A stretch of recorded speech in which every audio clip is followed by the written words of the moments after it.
Is this you when you put on makeup? Do you look 10 years older every time you wear makeup? It's okay. It's completely normal to make mistakes when applying makeup. Even professional makeup artists make mistakes.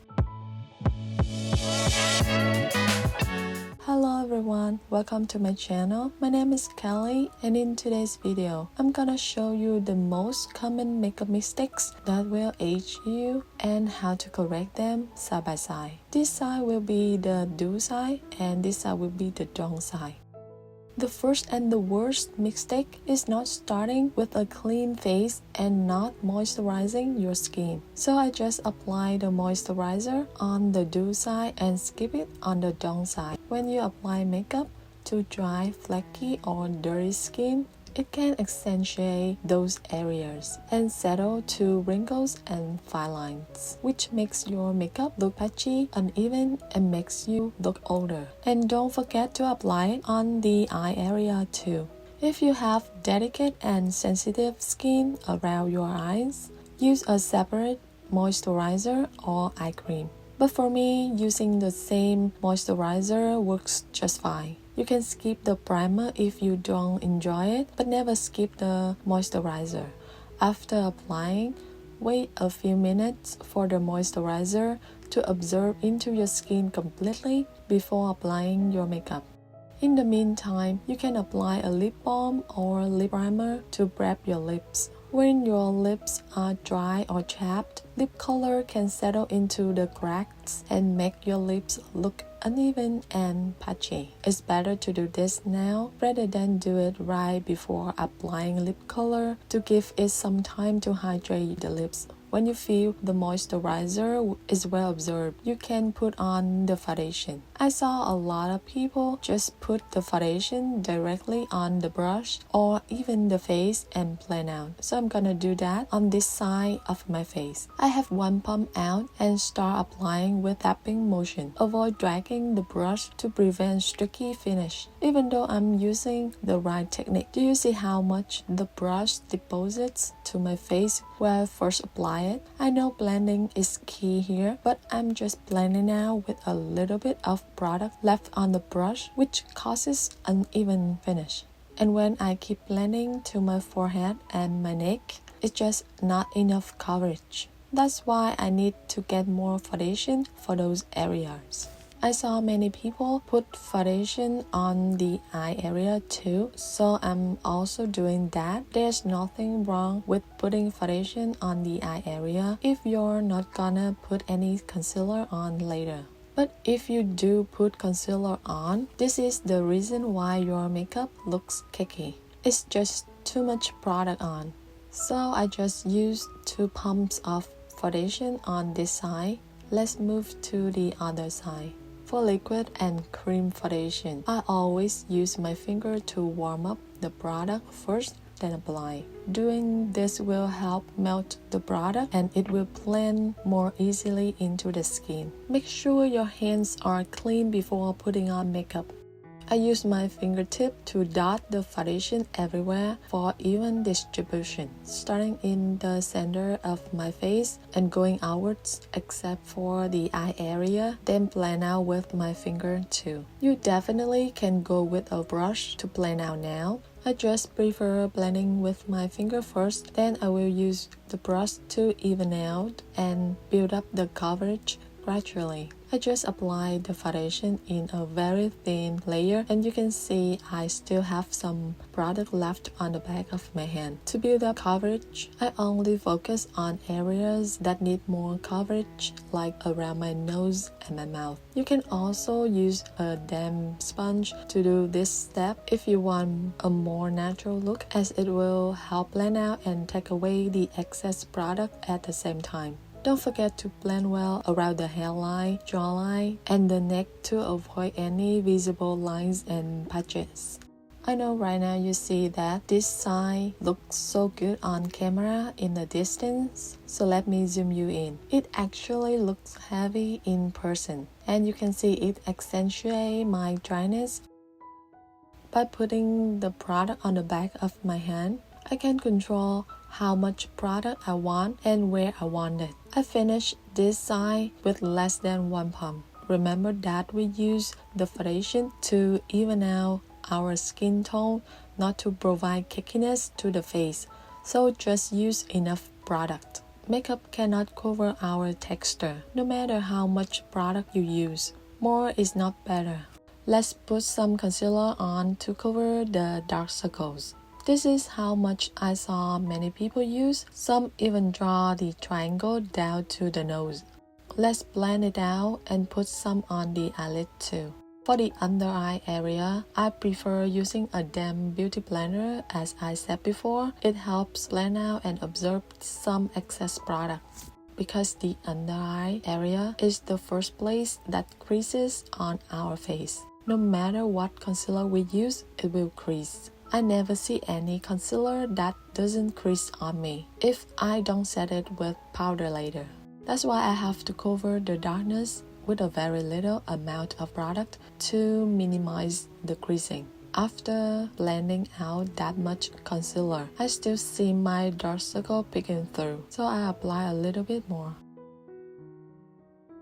My dark circles look better, but it feels very thick. Now just move to the other eye and go back later to see what happens. For those who don't have really bad dark circles, concealer is enough for you. But for those who still see the dark circles peeking through like mine, it depends on your skin tone to use pink, salmon, or orange correctors to cancel out the darkness first, then apply the concealer. And for my skin tone, I use this pink corrector to apply right where the darkness is. Remember, less product, less creasing. Because it needs to be precise, so I use a concealer brush to apply the corrector, then blend out with my finger. After that, I just need to apply a very small amount of concealer and blend out with a damp beauty blender.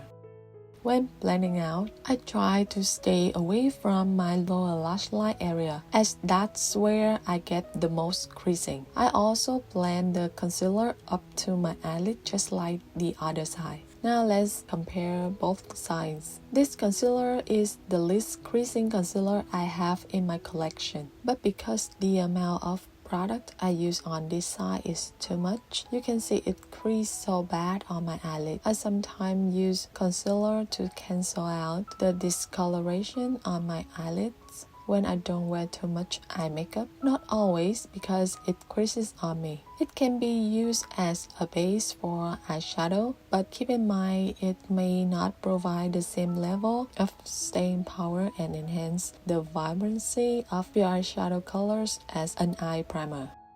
And it also creases at my under lash line area. I don't know if you can tell on camera, but in person it's just bad. On the other eye, where I avoided, there's no creasing for now. So to deal with the creasing, we have to set cream and liquid products with powder.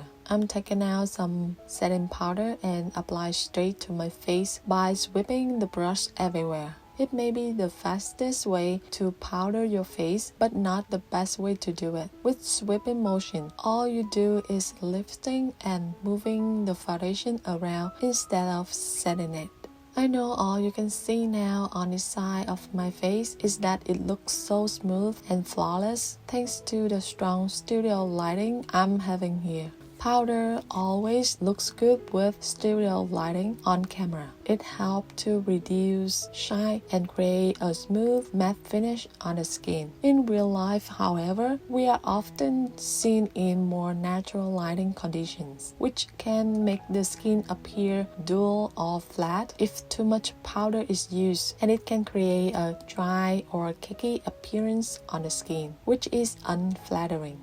So here's how I apply powder on my combo skin. When getting some powder onto the brush, I gently swirl it around in the powder to evenly distribute the product on the bristles, then tap off the excess. I repeat a few times, then I pat it on the back of my hand to make sure that I don't apply too much powder at once, and also help prevent fallout. Now I gently press it onto the skin to set the foundation and the concealer only where I get oily and creasing throughout the day, such as my T-zone and under eye area. This technique can help to create a more natural looking finish. As you can see that my face is not flat, it still had some natural glow going on. Next, let's add some color to the face by using a bronzer. Bronzer is used to add warmth and a sun-kissed glow to the face, unlike contour, which is used to replicate shadows to create a more sculpted and defined look. The mistake I saw a lot is using sweeping motion with a dense brush for powder bronzer.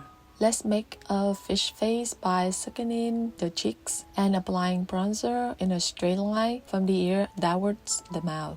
Can you see I just messed up all the hard work I did with the foundation, concealer, and powder? The cute pimple I tried to cover is now showing, and obviously we don't want to leave a harsh line like that. So I blend it out and it's getting worse. It looks muddy and blotchy. Then you may think putting some more on can help cover that. Actually, it cannot. So to avoid the mess, I will use a fluffy brush to apply. This is the brush you should use with powder product, not a dense brush. I'm using a powder bronzer as it's more beginner friendly. I know cream bronzer and cream blush are very popular recently, but it can be trickier to apply if you're new to makeup. Now the placement. The sucking in technique works best for those with a round or oval face shape. If you have different face shape, you may want to adjust the placement of the bronzer accordingly. I naturally have hollow cheeks, so I know exactly where it is, but you can find it by filling your cheekbone and apply the bronzer on the cheekbone, not the hollow of the cheek. And do not pass the outer corner of the eye because it will make your face look droopy and older. I start at my ear, downwards the mouth, follow the cheekbone. I use a very light hand to press it onto the skin and blend well. Don't forget the hairline and the jawline too. Remember, you can always add more product if needed, but it's much harder to remove product that has already been applied. Just build up slowly. Next up, we have blush. Where should we apply blush? Everyone will have the same answer. On the apple of the cheeks. Yes, let's do that and see. It looks okay when I look straight, but when I look to the side, the blush and the bronzer together just make me look 10 years older. And that's of course not what we want. You may say that the blush was everywhere because the brush I'm using is too big, so I will use the same brush for the other side. I'm loading the product on the brush, then tap off the excess, then tap it on the back of my hand to control the amount of product. You know the drill. Then I gently apply it on the apple of my cheek and go no further than my nose. It's important to consider your face shape to achieve the most flattering look possible. For me, I want a lifting, youthful look, so I go upwards towards my temple and keep the blush really soft. Do you see the same brush, same blush, but different techniques, different results? Moving to eyebrows, the most important part that helps frame the eyes and provide structure to the face. Let's start by outlining the brow, then filling it in. The brow shape you choose should complement your face shape. For example, I have a round face. A lifted arch brow can help to lengthen my face. Take a look at my brow. There's nothing wrong with it. It looks nice, but in person, it looks like I'm angry and it created a harsh look that overpowered the rest of my features. Let me show you how I make it look nicer. First, I brush up the brow hairs and also start by outlining my brow, but only 2/3 of the brow, leaving out the beginning of the brow. When I get the shape right, then I fill in and use the spoolie to brush out for a softer look. After that, I fill in the front with short feathery strokes to mimic the look of natural brow hairs, only where I have spare spots, and brush it out. And done. The brow on this side looks softer, more natural, and helps balance out my features. I usually use a brow gel to keep my brow hairs in place, but for beginners, you don't have to buy too many things. Buy only what you need and build up your collection along with your makeup techniques. Now let's zoom you in as we will talk about eyes. But first, I want to show you quickly the creasing under my lash line, even though I did powder my face heavily on this side. So remember, less product, less creasing. For the eyeshadow, I will use this dark brown to apply on the downside. I'm gonna do a very basic one color eyeshadow today with a fluffy brush. When I first apply, it's a little bit difficult to blend out the eyeshadow and look a bit muddy. You can see the brush is not moving smoothly because there's too much product on my lid and I use too much pressure. But it can be fixed by spending more time to blend it out. However, when I'm done blending, the eyeshadow just everywhere. To avoid wasting too much time on blending, we should control the amount of product before applying. And for the dew side, I will use this light brown as it will be more flattering and youthful than the darker shade. I put the brush in the middle of the lid and start applying with wiping motion. If you have small eyes like me, you should use a small brush to prevent the eyeshadow from going all over the place. You should pay attention to the way you hold the brush. It's better to hold the brush further back for more control and lighter application. Holding the brush too close to the bristles can cause too much product to be applied too heavily. Do not blend high up to the eyebrows and imagine there's a line from the outer corner of the eye to the end of the brow. Do not blend it past that line. If you want more color, add some more on. But for everyday natural makeup, I'm happy with just a wash of color like this. Before applying mascara, I want to show you my Asian short and straight lashes. If you have the same lashes as mine, you should have a lash color. It's a must-have if you want your lashes to be visible. And another must-have is waterproof mascara. I will apply on both sides with the same waterproof mascara, but I don't curl my lashes on the downside. You will see the difference.